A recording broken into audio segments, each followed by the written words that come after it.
Welcome to DS Trucks. Going for an early morning drive in my wife's 3.5 Powerboost. Look at that. The truck turns on as you approach it. All the perimeter lighting lights up. You can see the halos around the headlights, which is really a nice feature, being that her truck is an XLT. That is one of those things that I really wanted Ford to add for the longest. Let me see if I got coffee's in my hand, water. I can see if I can figure out how to open the door while I'm holding the camera. But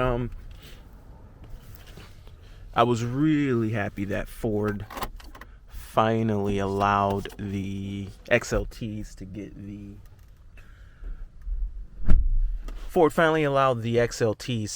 the LED lighting in the front, which is really a good feature. So let me turn that off.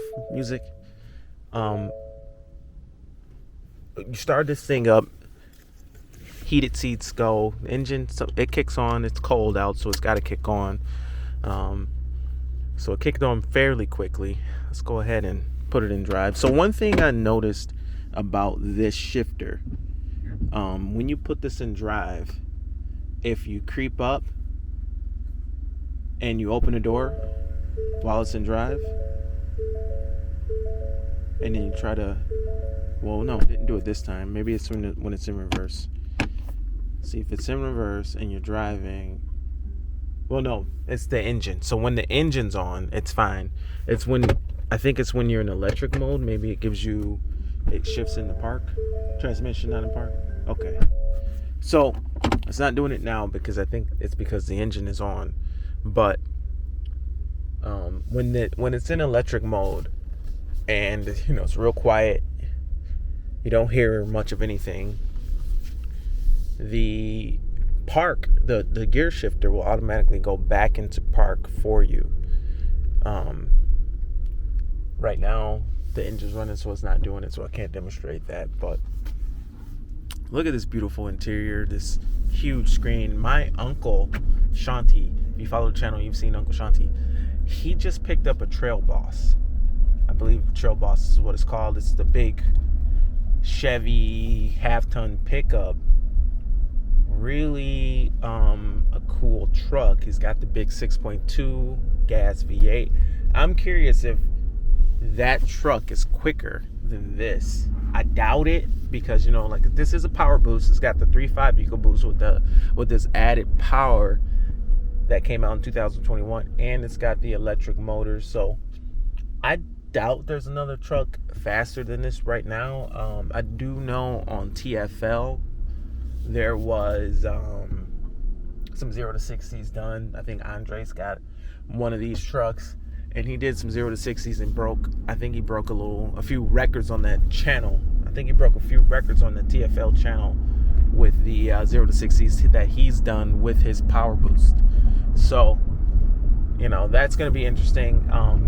I don't know if I can actually compare his truck to this one as far as speed or anything like that, because he does have some aftermarket wheels that makes it a little bit hard to compare. But nonetheless, I don't see why he wouldn't let me go ahead and do like a towing video or something. I don't know.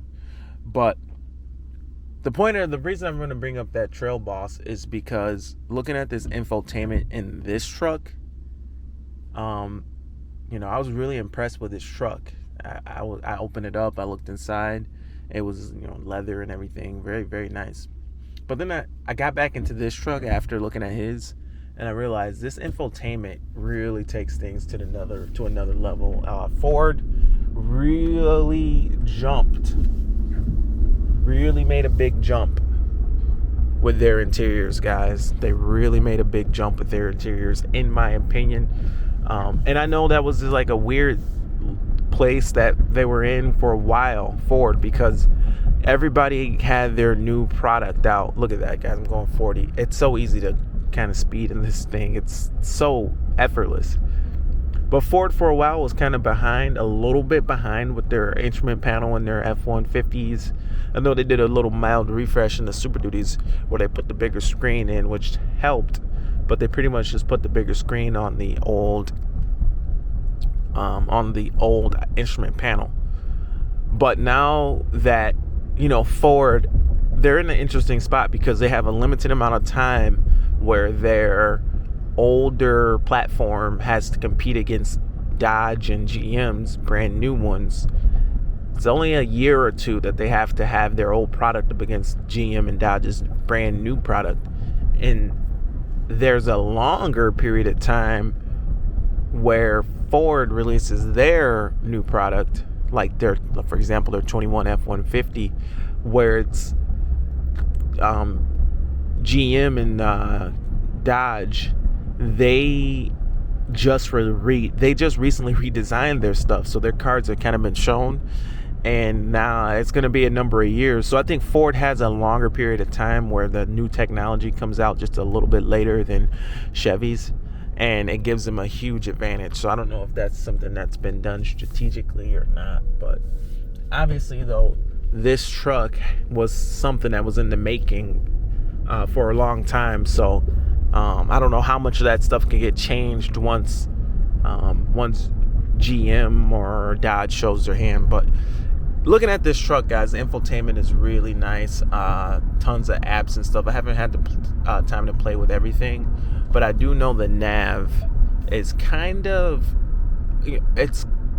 I don't understand why it doesn't have the map feature. And I don't know, this truck, I do believe it has its Sirius satellite and everything turned on. I know that whenever my Sirius satellite had an issue before, it would, whenever I would let it lapse or whatever. I don't know why, but after having a truck for a while with navigation, one of the Ford trucks, it would show you traffic for like a couple years, and then out of nowhere it stopped showing you traffic, and you're trying to figure out how to get that to come back on, because it's incredibly useful when you're going places and you can see a traffic jam coming up about 5 or 10 minutes before you get there. It's kind of useful to have that. This truck, I do not see that feature on here, although the nav is way better, the screen is way better. It's a bigger screen. You can see the whole map here. You can see your EV driving, how much of it you're electric. By the way, I'm electric right now, and I did not notice anything. I just happened to look down at it, and I can see that the engine is off, and I'm all electric. So it's pretty seamless, guys. It is pretty seamless. But yeah, just that, there it is, back on. So it's a very seamless transition with the EV driving. But so yeah, the map, I don't understand why I'm not getting the traffic. Honestly, there's no traffic here, but if you were to go over to the freeway, you should see some kind of a traffic, which I'm not seeing. So if I go over, I'm not seeing any traffic there. So I don't know why that is. Comment below if you know why, or if that's something that they're no longer doing, or no longer having to contract, or what. But yeah, it's not that big a deal, but something I kind of gotten used to. The screen size and everything is so much better and so much cleaner that it doesn't matter. Another thing that I like is when you try to do the nav, if you try to type or work the nav on the old design, it will not let you do it while you're driving. But the new design that we have here it will ask you if you are driving, and if you say, no, I'm not driving, I'm the passenger, then you can do it. Now, you can't, it's not possible to do while you're driving, but I did it as a passenger. So I'm not going to sit up here and say that I'm able to like drive and work the nav. I would crash if I tried that. But as a passenger, to not be able to work the navigation is kind of goofy. But as I was getting in the truck, I was talking about the LED headlights, and one thing that I noticed driving this truck at night is that these headlights, these aren't the highest headlights that you can get. They just have the LED surrounds, but they are better than just the halo or the halogen headlights that you can get. Like I said, I brought up TFL, Andre, and his little blue Powerboost, and I said little. I shouldn't even call it a little Powerboost.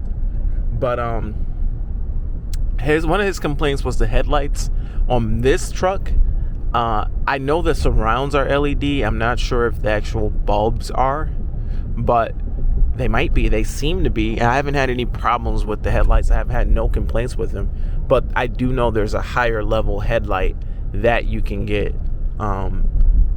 What I will say is that they do cast a ton of light off to the side. I don't know if the camera's picking that up, but off to the side, when you look out to the right and to the left, it has a real wide angle, so it gives you a little bit of peripheral light out of these headlights. So the LEDs surround, they're adding visibility. I believe they're adding visibility to the truck. The halos, like those do look like some old school halo lights that are on Andre's truck in TFL.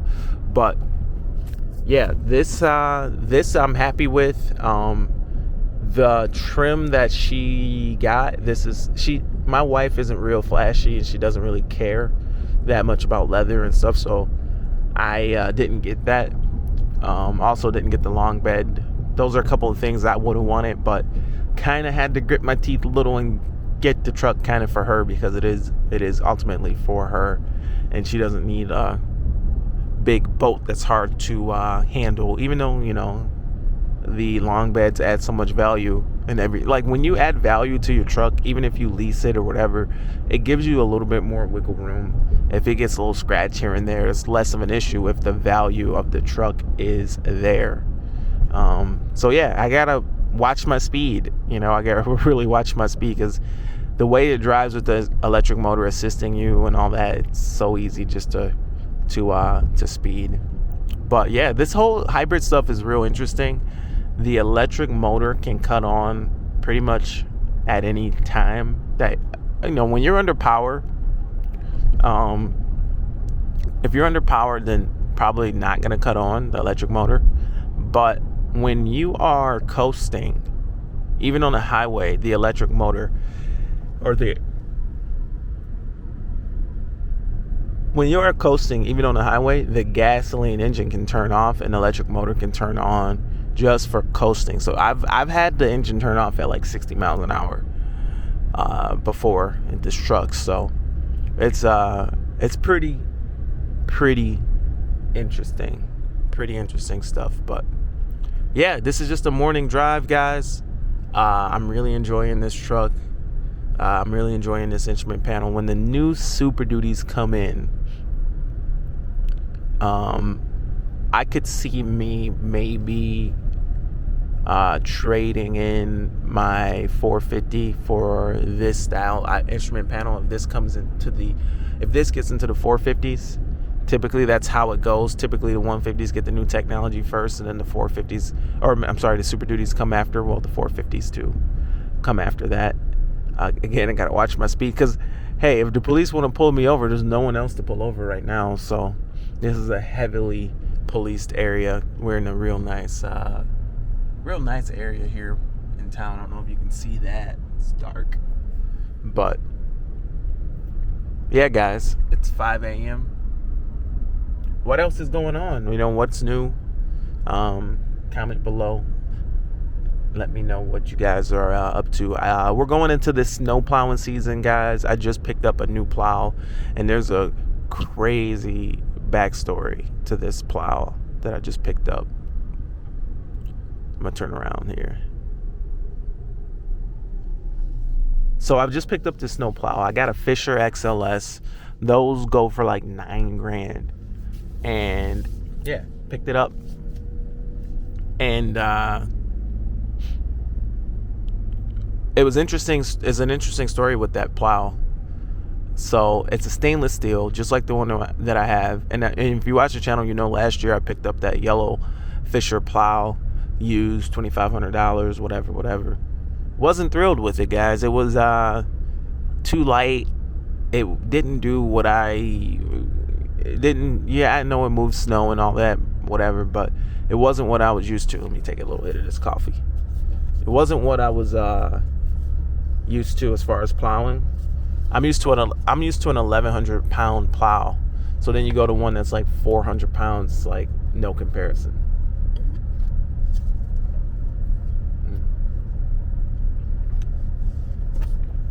But last year, I was trying to find parts for the 450, the mount, the module, the wiring, and I called around, and I called this company for the wiring harness, the mount, all the parts that I installed. If you follow the channel, you know I did those videos where the snowplow install goes horribly wrong, and I called this company, and it was a closer company than the one I got all the parts from in Ohio. This company was a lot closer. They're like 20 minutes away. And the guy said he would check on the parts, see what he had in stock, and he would call me back. Well, a couple of days goes by, he didn't call me back, and I was so frantic about finding these parts. I called everybody in the state, and then I called everybody in Ohio, and I ended up finding the dang parts in the next state over in Ohio, and I went down to Toledo, Ohio, and picked up the parts. But after I got those parts, the guy called me back and said, sorry, I got back to you a little late. I've been sick. I've been dealing with cancer. I had some treatment, whatever. And I was just out of it. And I've got all the parts you need. He goes, I got everything you need. But I'm sorry, I got back to you late. I've been sick. And I was like, oh, I'm sorry. Well, I got the parts from Ohio. I was in such a rush. I had to get those parts because I was working at Ford and everything, and I didn't have a lot of time, and I had to do the install. Me and Power Stroke Tech Talk did the install, so I didn't have a lot of time, and I wasn't being very patient. But it wasn't no big deal. I just like, well, I got it from somewhere else. Well, fast forward to today. I kind of wish I would have went to that guy for the parts, because all the stuff that they sold me was the wrong stuff. The 450 takes its own special mount from Fisher. That the place in Ohio, ABCO, sold me the wrong mount. Then they sold me the wrong wire harness. So then once I got the right wire harness, the mount I made it work. I notched it. But once I got the right wire harness, they charged me more money for the right one. So, it was a big fiasco dealing with them. I wish I would have just went to this other place. Maybe they would have got it right. Chances are they would have got it right the first time. But so I'm now fast forward to today, and I'm looking for a new plow, and I'm like, listen, I don't want to run this 8-foot blade that's too light. It's just too chintzy. It's not what I'm used to. I'm used to having a big blade, and I'm training guys, whatever. I know it's good for training, but it's weird because I'm training a guy, then I show up with the blade that does all this stuff, and it's heavy, and it moves snow, but I'm training you on something that's so inadequate compared to what I'm using. And I'm like, all you got to do is say, hey, show me what you just did in this truck with this plow. Like, I can work it, but it's not going to be like how it is with the big boy. So now we've got two big ones. So I'm calling around looking for the same plow that I have to match a stainless steel, whatever. But I only need the plow side. I don't need everything for the truck, so I don't need the whole deal. I just need the plow side. So I'm calling around, and I didn't think nothing of it, but I got in touch with that same company, and I put $500 down. So they figured, we could do it for $6,700. We can get a brand new plow plow side only, and $6,700. So I'm like thinking about it. All right, I put $500 down on it. Let me go get this plow. I hate dragging my feet, guys. I'm a very big procrastinator, especially when it comes to spending money. I've dragged my feet on some equipment purchases, and I didn't make some of these purchases, and I really wanted to get into core aerating and things like that, and I dragged my feet and was scared and procrastinated, and it just, before you know it, all the aerators are sold out. When snowplow season really gets here, everything's going to be sold out. Tires are going to be gone. I'm about to put tires on the 250. Tires are going to be gone. Plows are going to be gone. So I said, let me put $500 down. I'll pick it up this week. So I put the $500 down. Then I get a call back an hour later, and it's the guy from the plow shop, and he's like, hey, I need to tell you something about that plow. Call me back. So I call him back and I'm like, hey, what's up? He goes, the plow's not brand new. I thought we had one that was brand new. We do have new ones. They're in the box, but it's going to take us a couple days to get it put together. This one has 1 year's use on it, but it's got some extra stuff on it. It's got an extra deflector added onto it, and it's got a back drag edge on it. It's got some extra stuff here. And, I always wanted to try a back drag edge. And, he said the plow was only used at the shop. It's only used at the shop. So I went and I said, you know what? Let me come and take a look at it. So I had to go down there and take a look at it, whatever. It's, it's definitely been used. Ooh, truck's helping me steer. How nice.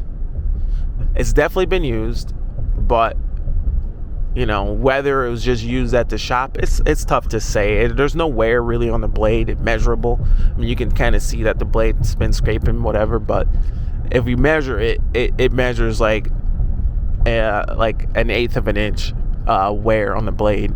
As far as corrosion and rust, a couple little paint chips here and there. It's definitely not brand spanking new. But it did have a deflector. Those cost a couple $100, and they had a back drag edge, again, another couple $100. So so I said, hey, what can we do with the price?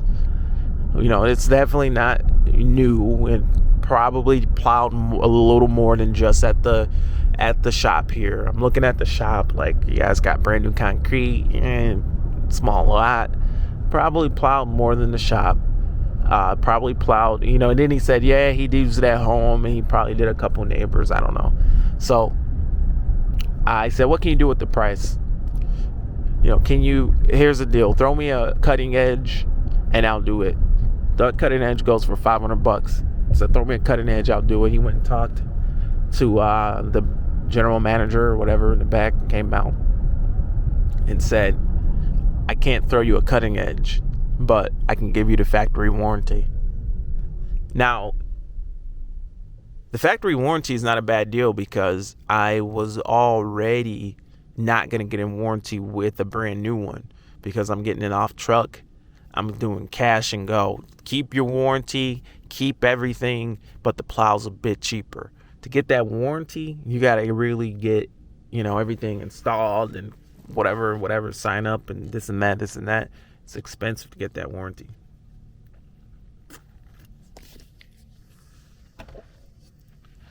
But no, they ended up signing me up for a 2-year warranty with the plow because it was never registered. It was only used by the owner. So in talking with the guy, he told me that, yeah, that was the owner's plow. And he passed away, I think, in like spring. And I'm like, whoa, So this is tough, guys. This is heavy stuff. This is a family-ran business. So these are all his family selling this plow. It's a tough thing, man. I didn't know, I really didn't know. So I get home, I got the plow, I tried to negotiate whatever, but instead of getting a new cutting edge, I did get the factory warranty, whatever. I don't really care about that factory warranty anyway, because unless something really major breaks, so I guess it's nice to have if something really major breaks, but typically speaking, they're rock solid plows. That 1 year's use ain't nothing for that plow. And I got mine. I've got mine for years. I've had mine for seasons, couple seasons, and that my plow's even still fine. So that factory warranty is good if something major really breaks, but chances are it's going to be good. And really being used that one season, it kind of works out kinks, and it means it's squared away, really, in my opinion, ready to go. But what was interesting is I got home and I did a little post on Facebook. I said, just got this plow from JCL and it's nice. They gave me a good deal. Check out JCL. It was used for 1 year by the owner, but great condition, got a good price. I did a little group post on the Michigan group. Then like 30 people leaving comments. They miss Joe. They miss him. They all knew him. So many people knew him. I didn't know him, but like a ton of people knew this guy. So I'm thinking, man, this plow, it's got all this history to it. And, you know, this guy who was a great guy actually used this plow. And now I'm using it. So it's kind of interesting, guys. Kind of interesting story. It reminds you that, hey, a lot of the stuff that we worry about, it's actually not that big a deal, guys. Because, yeah, you could find out, hey, stage whatever cancer, stage 4, I think they said that's what he had, pancreatic or something like that. You could find out real quick, hey, you know. And what did this guy do? He worked up until the end. He had a plow on his truck. He was selling me parts. He's looking up parts and selling parts. You know, that really goes to show, like, that's the way to live. That's the way to, you know, you keep pushing on, even though things don't look so bright. You keep pushing on. So, you know, it's a big wake-up call when you think, hey, man, I'm having a bad day. Oh, I'm having a bad day. No, you're probably doing all right. So I got the winter season coming up. I've had a hard couple years here with COVID and everything, guys. I've been down with the employee situation, with, you know, doing all the work myself, mostly all the work myself. You know, it's fine. It's fine having to make tough decisions, guys. Tough decisions. You know, losing people, losing opportunities as far as how am I going to do all this work and go to Ford? You know, how does that work out? So it's been tough, but it's nothing that I can't handle. So anyway, guys, that's it for this morning drive here on DS Trucks in the Wipes 3.5 liter Powerboost F-150. The best trucks on the road, Fords, definitely. I mean, look what are we doing here? GM, Dodge, they got some catching up to do. But anyway, see you in the next video. My name is Sean. This is DS Trucks. Over and out. Bye.